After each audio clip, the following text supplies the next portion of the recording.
তার মানে বাবা আমাদের মিথ্যা বলে? বাবা আসলে সেলসম্যানের কাজ করে? বাবা যেন কোন অফিসে জব করে? ওই যে একটা প্রাইভেট কোম্পানির জিএম।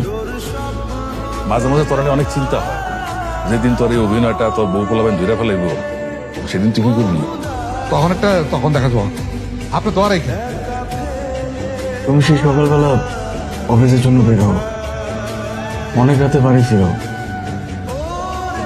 তোমার অনেক কষ্ট হয় তাই না?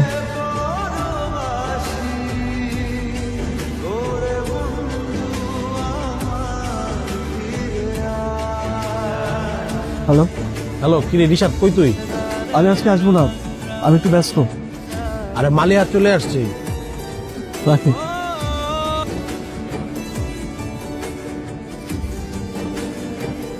তুমি যে এত ওভারটাইম করো, তোমার কষ্ট হয় না? দুনিয়াটাই তো কষ্টের। আমার বাবা এখানের অফিস করে না কেন? আপনার বাবার তো চাকরিই নাই, অফিস করবে কিভাবে? সংসারের খরচ, আপনার লেখাপড়ার খরচ চালাইতে গিয়া আর অনেক টাকা লোন করে ফেলে।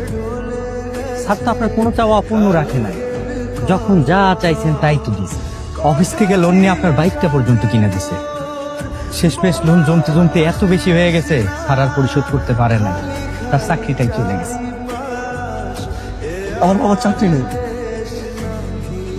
বাসা থেকে সে অফিসের কথা বলে বের হয়ে সে একটা সেলসম্যানের কাজ করে, সেটা শেষ করে আবার সে একটা আড়তে কাজ করতে যায়।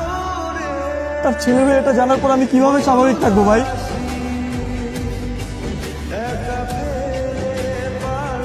তুই কি করে বেড়াস? ওকে আমি বাইক কেন কিনে দিছি? ইউনিভার্সিটি যাওয়ার জন্য, যাতে ওর যাতায়াতের কোনো সমস্যা না হয়। তোর কাজ কি? তোর কাজ হচ্ছে লেখাপড়া করা। তুই যখন যখন আমাকে টাকা চাইছিস তোকে আমি দেই নাই, সেই টাকা তোর পোষায় না। সে কি করে তুমি জানো? সে রাস্তা থেকে প্যাসেঞ্জার কুড়ায়। আমার বাবা বাসা থেকে অফিসের নামে বের হয়ে অফিসে ঢুকে সেখান থেকে জামা কাপড় চেঞ্জ করে সে মুদি দোকানে দোকানে সেলসম্যানের কাজ করে, সেখানে অর্ডার কাটে। জিজ্ঞেস করো বাবাকে, তাকাও আমার দিকে, তাকাও, জিজ্ঞেস করো বাবাকে। এখানে শেষ না, সে সেখান থেকে একটা আড়তে চায়, সে আড়তে যে পুলিশ কাজ করে। হ্যাঁ করি, পুলিশ কাজ করে। আমি কেন করি? তোর ভুল সামলে করি, আমার পরিবারের জন্য আমি করি। সমস্যা কি?